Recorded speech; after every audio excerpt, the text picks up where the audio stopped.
Bonjour à toutes et à tous, bienvenue dans ce nouvel épisode du podcast du Quai des Savoirs. Aujourd'hui, nous vous proposons une plongée originale dans le monde du vivant, après ces nombreuses semaines consacrées à nous protéger collectivement, nous vivants, d'un virus qui peut s'avérer mortel. Nous avons eu envie de prendre un grand bol d'air. Dans ce studio, pour vous servir de guide, Mariette, Marina et moi, Laurent. Bonjour à vous. Bonjour. Bonjour. Mariette, quel spécimen numérique nous avez-vous ramené dans votre exploration à la souris de la jungle des réseaux sociaux ? Alors aujourd'hui, on va parler d'un détournement parodique mais scientifique d'un célèbre soap opéra, Amour, gloire et beauté, revisité pendant le confinement à la sauce Capscience. Marina, avec vos artistes chercheurs, vous nous proposez un autre regard sur les plantes. Vous parlez à vos plantes, Laurent et Mariette ? Moi, oui. Joker. N'ayez pas honte, assumez. Nos invités vont sans doute vous faire évoluer sur la question puisque l'on va parler aujourd'hui de la capacité d'écoute des plantes. Alors les murs ont des oreilles, mais les études de nos invités montrent que les plantes aussi. Top, je suis le titre d'un film français réalisé par Marcel Pagnol en 1937 avec Fernandel dans le rôle principal. Je suis le titre d'un roman de Jean Giono publié en 1930 et qui sera ensuite adapté au cinéma par Pagnol. Je suis le titre d'une revue dont le premier numéro a été publié en 2018 avec le sous-titre Journal de campagne. Marina, Mariette, je suis... Je sais pas. Eh bien, rendez-vous dans ma playlist en fin d'émission pour en savoir plus.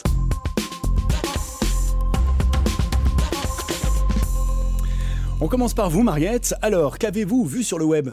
Pendant ce confinement, on a pu voir l'extraordinaire diversité des offres numériques proposées par les musées et autres centres de sciences, afin de continuer donc à proposer du contenu virtuellement. Conférences live depuis chez soi, Twitch, podcasts, vidéos YouTube, tutos, challenges à reproduire à la maison, bref, un fourmillement de formats pour continuer à rester curieux, même enfermé chez soi. Je vais vous parler aujourd'hui d'un format en particulier que j'ai trouvé plutôt original à ma connaissance, c'est d'ailleurs le seul de ce type, puisqu'il s'agit du détournement scientifique d'un soap opéra. Vous savez, ces feuilletons télévisés américains, je suis sûre que vous êtes fan, Laurent, mélodramatique, assez kitsch, dont les personnages au nom très américain, Brooke, Stacy, Ridge, etc., subissent moult rebondissements rocambolesques aussi capillotractés que leur brushing. Faire de la médiation numérique avec amour, gloire et beauté, c'est ce qu'a donc fait Capscience, centre de sciences de Bordeaux, en détournant des extraits et en doublant les personnages avec des explications sur l'espace et l'astronomie. C'était pas gagné comme association. Et cela donne donc amour, gloire et culture. Et croyez-moi, quand Kimberley et ses potes nous parlent de poussière d'étoiles, c'est plutôt décoiffant. Attention au brushing. Pour l'instant, 5 épisodes d'1 minute sur YouTube déclinent donc des savoirs liés à l'astronomie, avec des dialogues assez truculents qui collent parfaitement aux mimiques très particulières des personnages. Et c'est vraiment bien fait et on apprend plein de choses donc, tout en se marrant.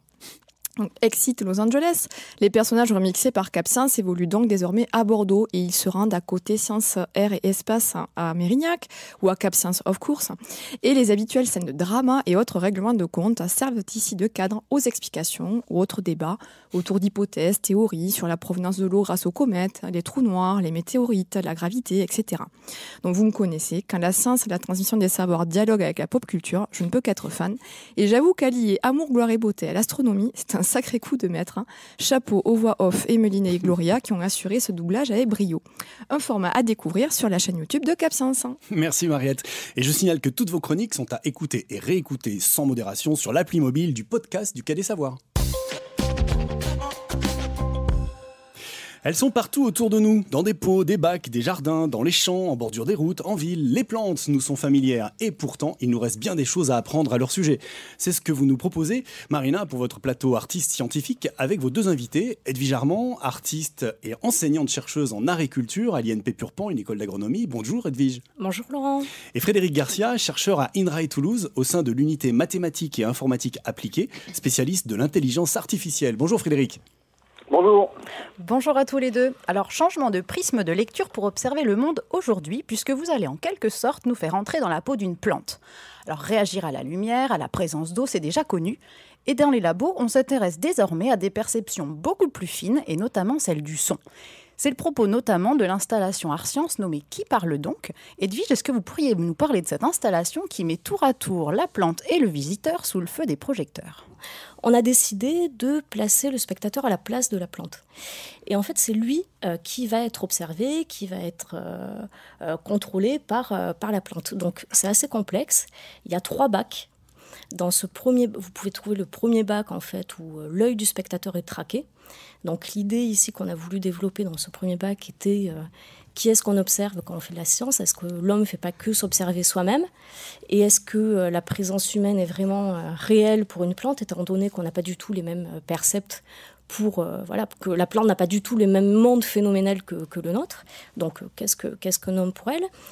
Deuxième bac, là, on a voulu montrer à un niveau plus micro la macro, les sensations de la plante. Qu'est-ce qu'une goutte d'eau à l'échelle du végétal? Qu'est-ce qu'un son à l'échelle du végétal? Donc là, on discerne par différentes caméras plusieurs manières de percevoir la plante. Il y a aussi le troisième bac qui montre des chronophotographies en fait, de plants, de végétaux, pour insister sur le fait qu'on n'a pas du tout la même perception du temps pour une plante. Les plantes, elles font que bouger chez vous en permanence, mais en fait on ne le voit pas parce que c'est pas du tout la même échelle spatio-temporelle. Et donc en fait ces trois bacs, qui sont complètement interreliés, sont soumis à trois espèces de tempos et de rythmes qui vont rythmer tout simplement l'espace immersif, fait de caméras, de sons.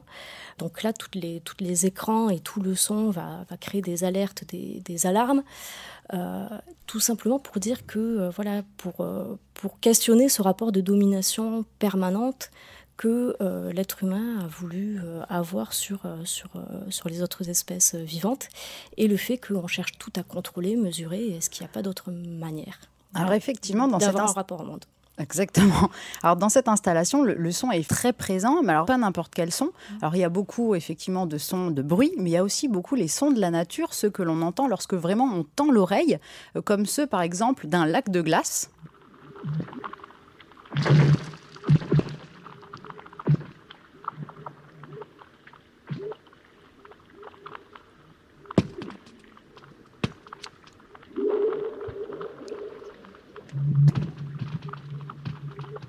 Ça, c'est un son qu'on entend à quel niveau? C'est si on colle par exemple l'oreille auprès du lac? Comment on capte un son comme ça? Ça, il faudrait demander à Fernand Desroussins, l'audio-naturaliste, parce qu'il a passé des années à enregistrer tous les sons du monde, mais il emploie, je sais, des outils particuliers.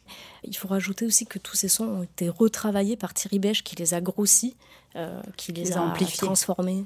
Ralentis, remixés. Ouais. Alors un autre son aussi qui est assez changement d'ambiance, c'est les sons de Sibérie. Donc là, on est changement de décor, changement de température, changement de cadre.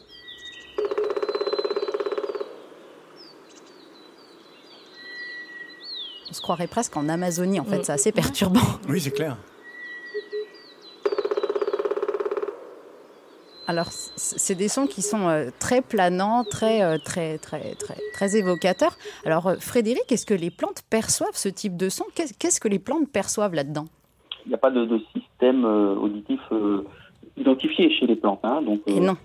La question même de savoir si elles entendent quelque chose, elles perçoivent du son, est encore une question, je dirais, presque ouverte.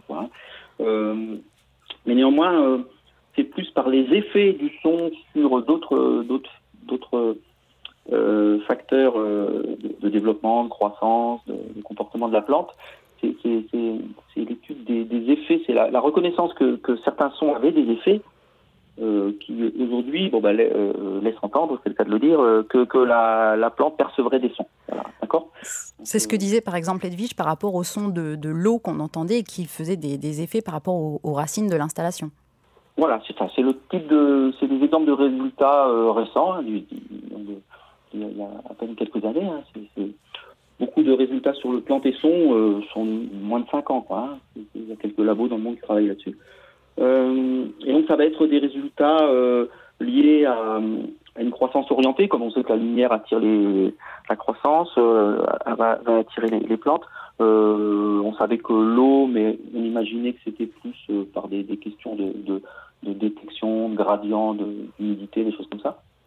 Bon là, il y aurait des résultats, il y a des papiers publiés assez sérieux qui semblent montrer que la plante est capable d'être guidée vers de l'eau uniquement par le son de l'eau. Donc ce sont des résultats de ce type. Il y a eu et donc là, on regarde le spectre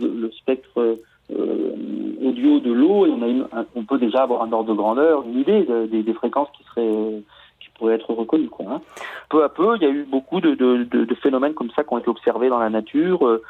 Des exemples, ça va être des fleurs qui vont peut-être s'ouvrir pour délivrer du pollen si il y a une certaine fréquence produite par une abeille ou des choses comme ça. Hein. Donc c'est une interaction entre insectes et plantes. Oui, on jouerait un rôle là-dedans. Il y a effectivement un article là qui est paru dans Le Monde ce matin qui parle notamment de la pollinisation des aubergines qui est déclenchée par la présence de certains insectes et qui, en l'absence d'insectes, ne déclenche pas la pollinisation. C'est vrai que ça paraît assez fascinant. Voilà, et ça, c'est vraiment des phénomènes assez récents. Il y a eu d'autres, dans la littérature ces dernières années, il y a eu d'autres exemples comme le fait que des plantes étaient capables de détecter la présence d'insectes qui sont là pour les dévorer. Alors je vous coupe un instant parce qu'on a 2 petits exemples que je vais vous proposer, surtout à Mariette et à Laurent de deviner, qui sont un peu des bruits amplifiés de la nature et justement de ces petites bêtes, pour voir un peu ce que ça donne.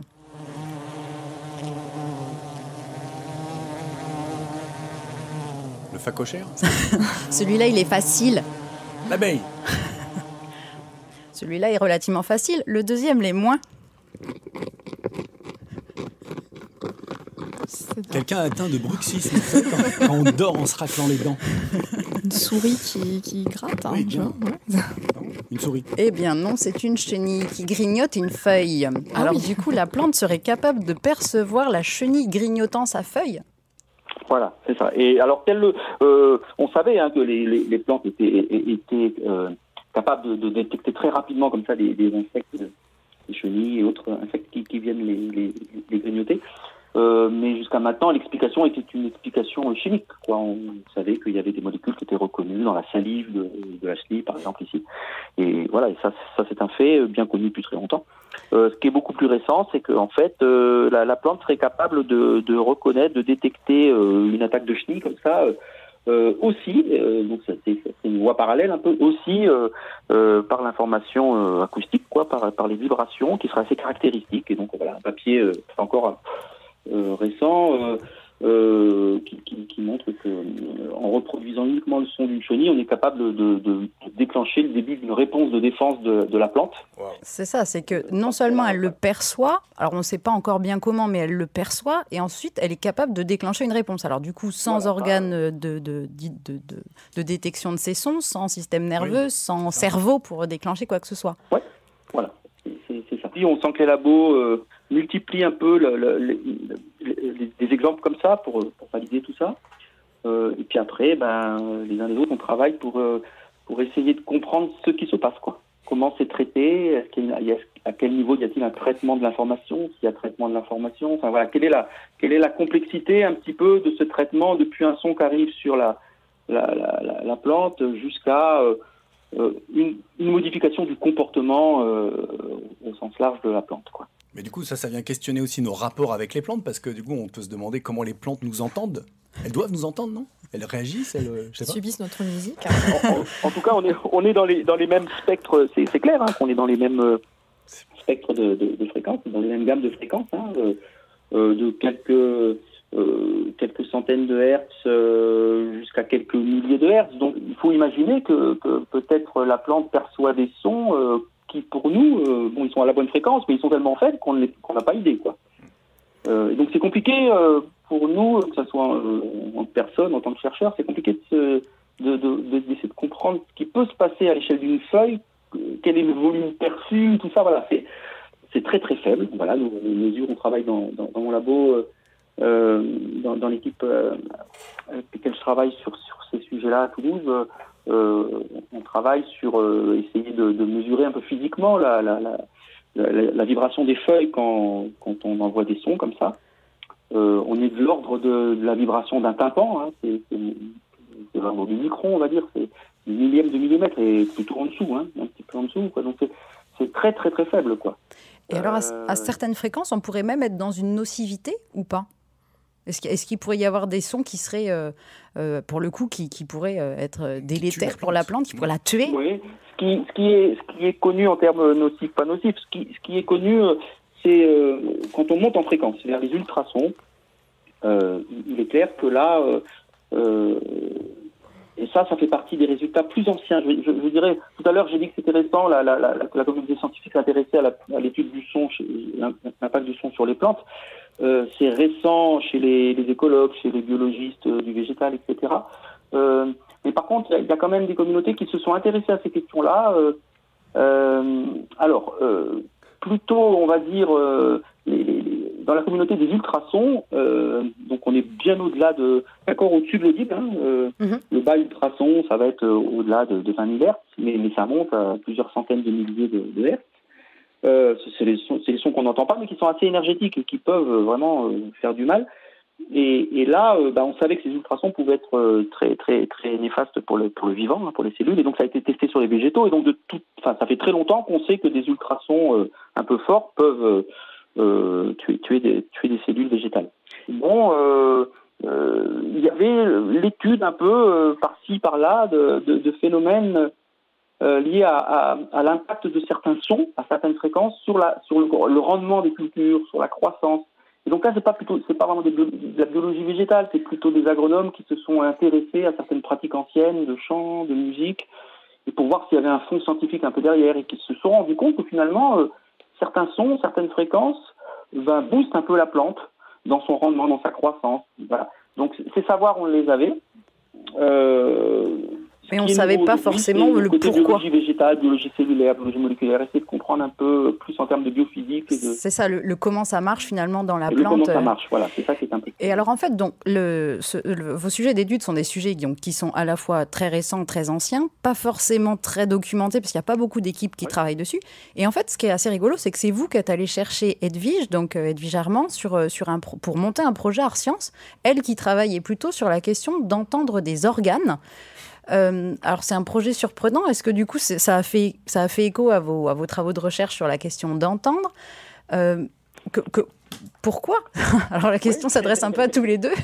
Moi, ce qui m'intéressait beaucoup, c'était la relation au vivant. Comment Edwige avait essayé de nous faire réfléchir à notre relation au vivant. Alors, j'étais il y a 2-3 ans, j'avais vraiment envie de relancer. C'était une période où je relançais mes travaux de recherche. Je viens de l'intelligence artificielle, de choses plus des méthodes d'apprentissage, donc c'est plus des choses mathématiques et informatiques.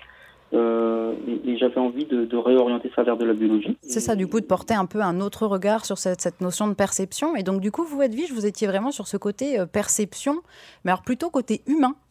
Quand Frédéric m'a appelé, effectivement, j'avais déjà j'avais déjà travaillé avec le vivant.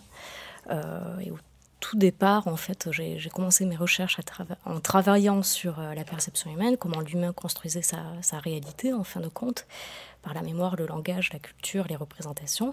Et quand Frédéric Garcia m'a appelé, effectivement, en fait, j'ai trouvé ça vraiment intéressant de repenser les perceptions humaines dans le point comparatif qu'était le végétal et vice-versa, en fait, avec cette radicale différence qui nous sépare. Oui, ou pour le coup, c'est vrai qu'on a vraiment l'impression que c'est deux mondes complètement différents, et pour autant, il y a des réactions, des perceptions, des réponses.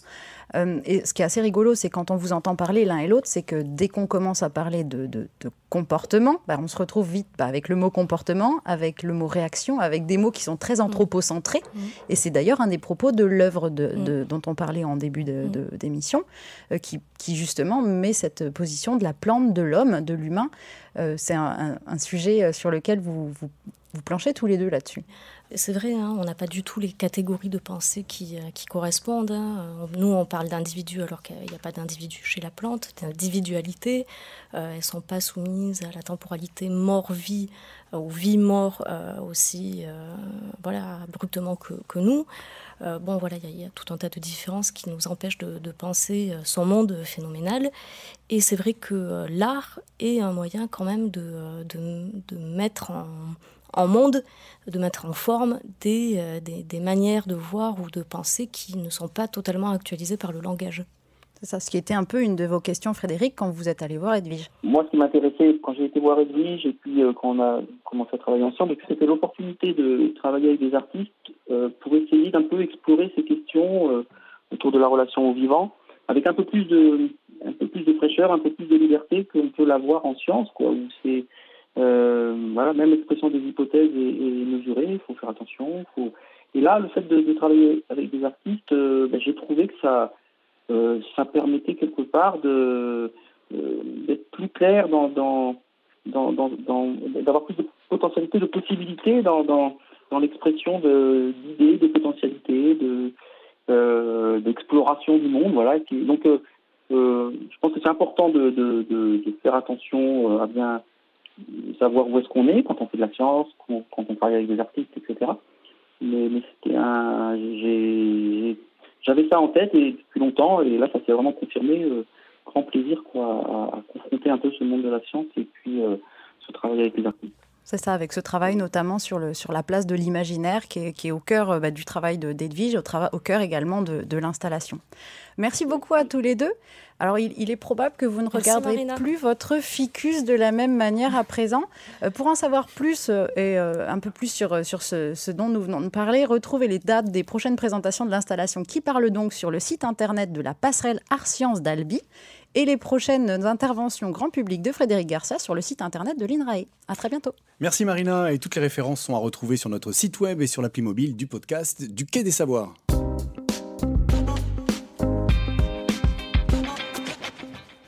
Dans le moment historique que nous vivons actuellement, une idée émerge et se propage à grand renfort de livres, essais, fictions, conférences, revues, magazines, films, documentaires, podcasts, etc. qui s'empilent un peu plus chaque jour dans ma playlist sur ma table de nuit. C'est l'idée d'un nécessaire renouvellement des imaginaires du futur. L'auteur de science-fiction Alain Damasio parle même d'une guerre des imaginaires qu'il faudrait remporter pour nous projeter dans ce fameux monde de demain. Alors de quoi parle-t-on quand on appelle au réveil des imaginaires, comme l'a fait la revue Socialterre dans un numéro hors-série très riche, quelques semaines avant la pandémie du Covid-19 en France. L'idée principale, c'est que la manière dont on imagine le futur, ce qu'on projette de nos vies dans les années à venir, à plus ou moins long terme, détermine ou oriente ce qu'on entreprend au présent. Que ce soit en matière d'innovation technologique et industrielle, en matière de choix économiques et sociaux, et même de recherche scientifique. En gros, l'imaginaire collectif de la seconde partie du XXe siècle était symbolisé par la conquête spatiale, l'idée qu'on pouvait toujours repousser les limites. Rappelez-vous du générique de la série Star Trek, où un vaisseau spatial baptisé l'Entreprise, c'est véridique, a pour mission d'explorer de nouveaux mondes, de découvrir de nouvelles civilisations, et finalement, to boldly go where no man has gone before, d'aller avec audace là où personne n'est jamais encore allé.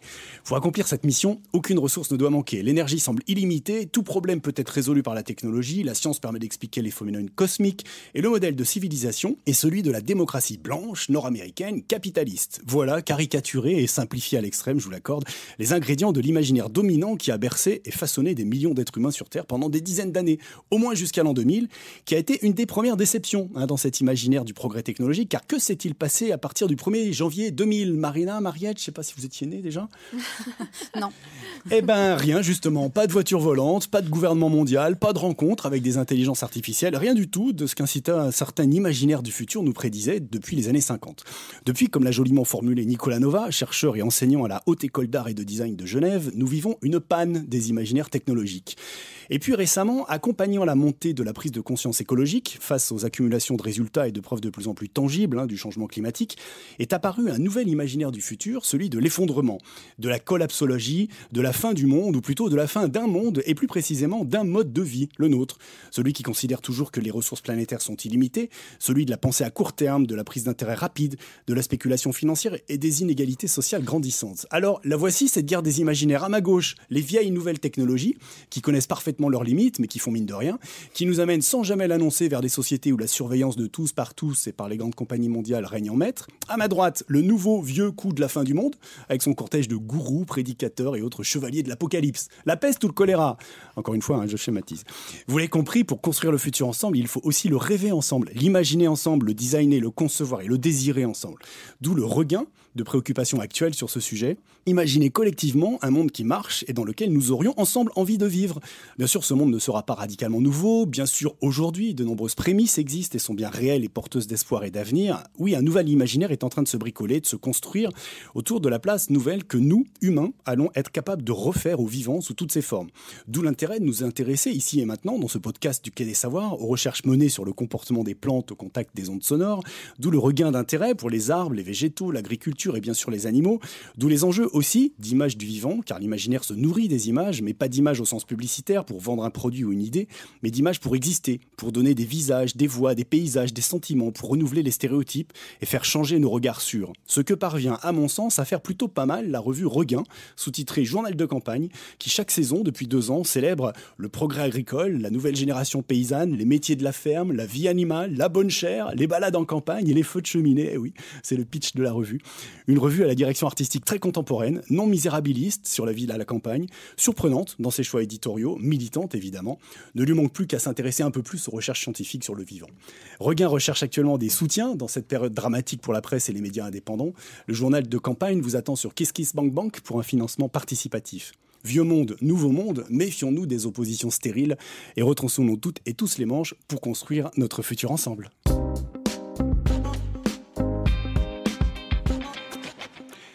Et nous voici à la fin de ce 15e épisode du podcast du Quai des Savoirs. Nous espérons que vous aurez eu autant de plaisir à l'écouter que nous en avons eu à le préparer. Rendez-vous sur le site web et les réseaux sociaux du Quai des Savoirs pour retrouver toutes les références et les liens pour en savoir plus et continuer vos propres explorations. Merci à nos 2 invités, Edwige Armand et Frédéric Garcia. Merci Mariette, merci Marina. Merci à Laurent Codoul pour la prise de son et à Arnaud Maisonneuve pour la réalisation. Merci à vous pour votre écoute et vos encouragements. À très bientôt et n'oubliez pas, restez curieux. Ciao.